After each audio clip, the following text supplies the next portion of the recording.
semua, balik lagi di channel aku, yaitu Raven Virgiansyah. Oke, jadi pada video kali ini aku bakalan ngetutorin gimana caranya bikin teknik kompilasi memakai bahasa sendiri. Yang dimana bahasa sendiri aku itu Betawi ya guys ya. Siapa nih yang di rumah yang bahasanya juga Betawi? Oke, mungkin kita tanpa cacicu dan babi bu, kita langsung ulik aja gimana caranya. Oke, yang pertama-tama kalian harus lakuin yaitu buka VS Code. Nah, buat kalian yang gak punya VS Code, itu kalian bisa download terlebih dahulu VS Code di Chrome atau di Edge atau dimanapun di browser. Pokoknya di PC kalian tuh harus terinstall VS Code ini. Oke. Jadi yang pertama-tama yang harus kalian lakuin yaitu membuat folder yang dimana foldernya ini nanti itu buat naruh file-file yang bakalan kita coding. Oke. Di sini kalian ke folder, terus habis itu serah kalian mau taruh di mana aja. Terus kalian pencet new folder. Habis itu misalnya kalian ketikkan keywordnya itu kompilasi bahasa Betawi. Oke. Nah, kemudian kalian ke VS Code lagi. Terus di sini kalian pencet open folder. Lalu kemudian kalian cari yang tadi. Nah, ini. Kalian open lagi langsung. Nah, di sini kan udah ada nih kompilasi bahasa Betawi. Nah, di sini kalian itu membuat folder aset terlebih dahulu. Nah, kalian ketik aja di sini. Nah, dari sini itu kita udah langsung bisa loading guys ya. Nah, yang pertama-tama tuh di sini ada AST adalah representasi dari pohon dari struktur program. Habis itu token-token dari lexer disusun jadi struktur bermakna sama tracer. Beda sama pastry yang nyimpan semua detail sintaks kayak kurung, titik, koma. AST itu cuma nyimpan maknanya doang.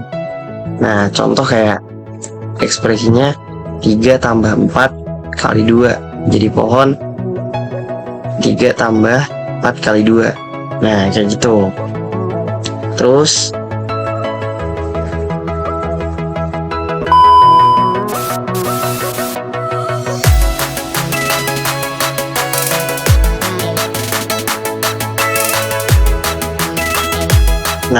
lalu di sini ada kelas net pohon.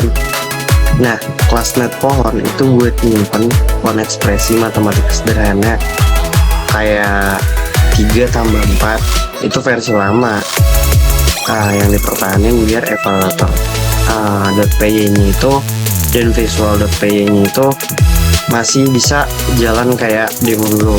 Nah, terus di sini ada not angka. Nah, jadi not angka ini buat nyimpen kalau ada angka di codingan. Misal kayak abang-abang nulis 17 nih. Nah, terus yang muncul tuh yang ditampung tuh nilai 17-nya. Terus ada string. Nah, di sini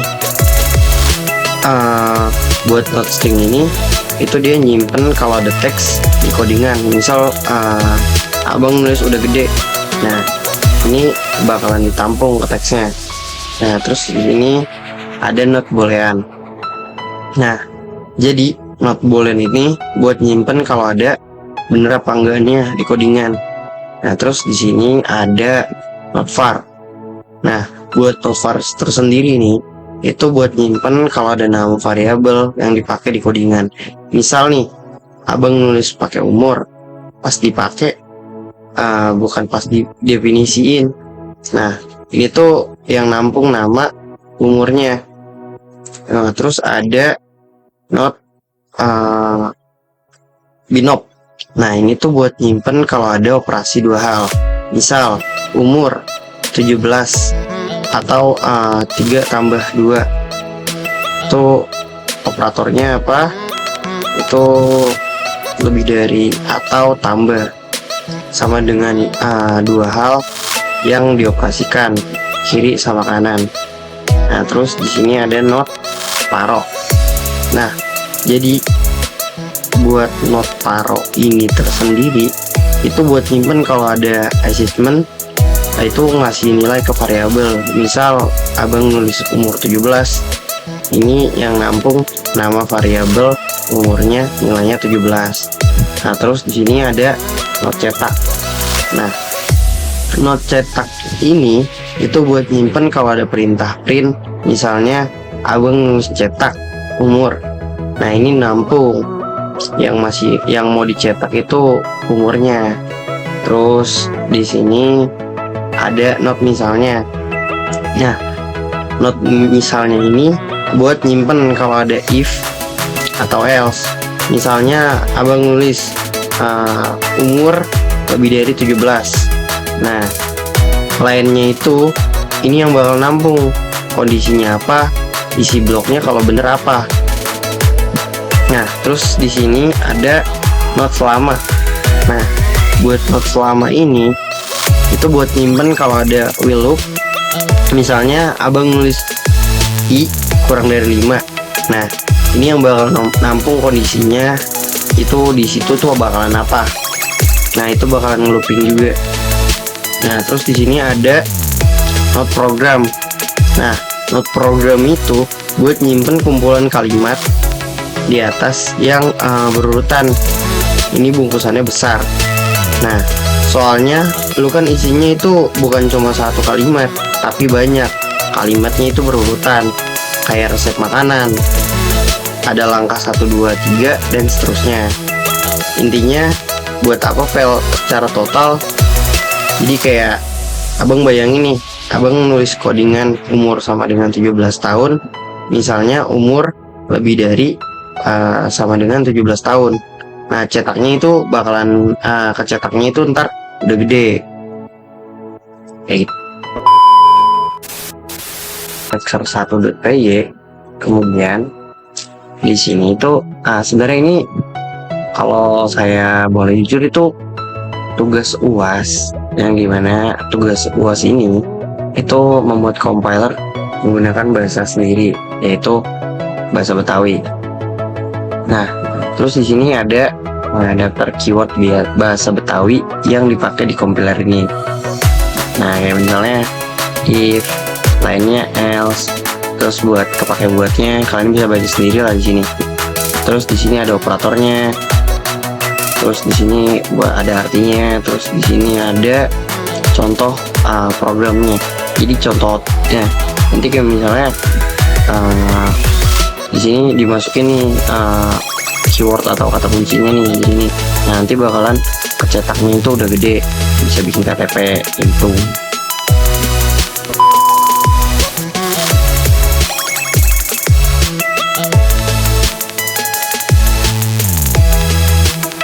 Nah, kemudian ada open section. Nah, jadi bagian itu berisi tentang daftar semua token yang bisa dikenalin sama Excel. Setiap token itu punya nama dan pola regix yang digunakan untuk mencocokkan teks dari source code. Nah, yang pertama ini adalah literal. Nah, jadi bagian ini itu digunakan untuk mengenali literal, string untuk teks di dalam tanda petik, float untuk angka desimal, dan number untuk bagian bilangan bulat. Nah, terus di sini ada keyword bahasa Betawi. Jadi bagian ini tuh mendefinisikan keyword bahasa Betawi, misalnya lainnya, selama, dan cetak. Keyword diletakkan sebelum ID agar tidak dianggap sebagai nama variabel. Nah, terus ada identifier. Nah, jadi identifier itu token ID digunakan untuk mengenali nama variabel. Nama variabel harus diawali dengan huruf underscore, kemudian bisa diikuti huruf angka atau underscore. Nah, terus ada operator. Nah, jadi operator ini bagian untuk mengenali operator seperti nih tanda-tandanya kalian bisa lihat sendiri. Nah, kayak R sama dengan sama dengan. Nah, ini bisa kalian lihat sendiri. Itu dia buat mengenali tanda-tandanya. Nah, terus operator pembanding itu ditulis lebih dulu supaya sama dengan tidak terbaca menjadi dua tanda sama dengan titik dan kutip atas. Terus ada operator aritmatika.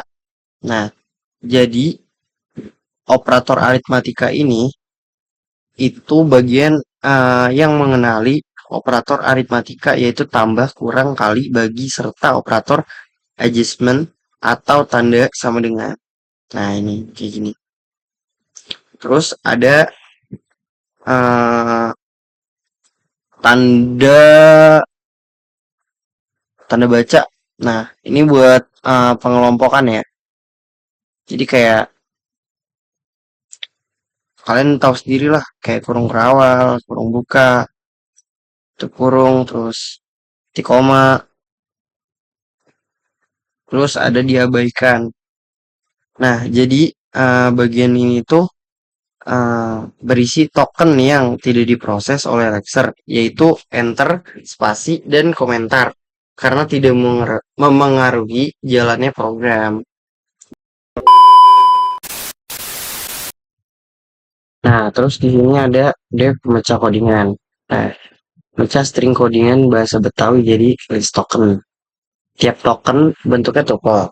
Jenis token, teks asli, posisi. Nah, terus di sini tuh ada posisi sama dengan 0, hasil sama dengan buka kurung kotak dan tutup kurung kotak. Terus baris 1. Nah, itu posisi digunakan untuk membaca karakter satu persatu, hasil menyimpan token untuk ditemukan, dan baris mencatat nomor baris apabila terjadi error. Nah, terus di sini ada for nama token regix. Nah, jadi ini tuh jika cocok, teksnya itu bakalan melanjut sampai nemuin hasilnya. Jika enggak, itu dia bakal ngelooping. Nah, terus di sini ada alias biar kompatibel sama kode lama yang masih pakai Lexer. Jadi Lexer sama dengan itu pemecah. Ini if ini tuh dia tuh si Lexernya itu dia mencoba buat memakai token. Nah, jika sudah, maka kalian di sini save kode yang telah kalian buat. Nah, terus kemudian jika kalian ingin melihat output tersebut dari Lexernya itu, kalian start debugging. Nah, kalian pencet aja yang Python debugger. Nah, di sini jangan lupa download extension Python di VS Code. Nah, kalau sudah, dia bakal muncul outputnya itu. Nah, kayak gini. Masukin codingan Betawi. Misal, umur sama dengan 17. Nah, di situ ada ID umur. Jadi, Lexer itu kenalin umur sebagai identifier, ID, atau nama variabel. Angka 0 itu nunjukin posisi awal karakter, dan nunjukin berada di baris pertama. Dan di sini ada achievement. Jadi di sini achievementnya itu 5,1, di mana Lexer ini mengenali simbol sama dengan operator achievement yang digunakan untuk memberikan nilai ke variabel. Posisinya itu di karakter kelima pada baris pertama. Nah, 5 pertama. Terus ada number 17 71. Nah, jadi Lexer itu mengenali 17 sebagai number atau bilangan bulat. Angka 7 itu menunjukkan posisi awal angka tersebut pada baris pertama. Seperti itu, teman-teman. Nah, jikalau kalian semua mau. Nah, jikalau teman-teman mau codingan lengkapnya itu, teman-teman bisa pergi ke GitHub saya. Nanti saya taruh di link deskripsi video ini. Atau teman-teman bisa ke Chrome atau Edge atau Mozilla atau UC Browser atau yang lainnya. Itu kalian pergi ke GitHub. Kemudian kalian pencet yang ini. Kalau kalian belum login terlebih dahulu. Dan kalian cari yang namanya Virgiansyah Cuaks. Di sini nama GitHub aku Virgiansyah Cuaks ya, yang ini. Lalu kemudian kalian pencet yang ini, profile di atas. Kemudian kalian pencet ke repository. Lalu di sini ada teknik kompilasi. Nah, di sini tuh lengkap banget codingannya dari aset, again, contoh, evaluator, Lexer 1, Lexer 2, main, optimasi, tracer, semantik, visual. Nah, itu kalian bisa download di sini di profile saya. Itu nanti juga saya bakalan taruh di link deskripsi video ini. Mungkin segitu aja video kali ini. Sampai ketemu di video selanjutnya.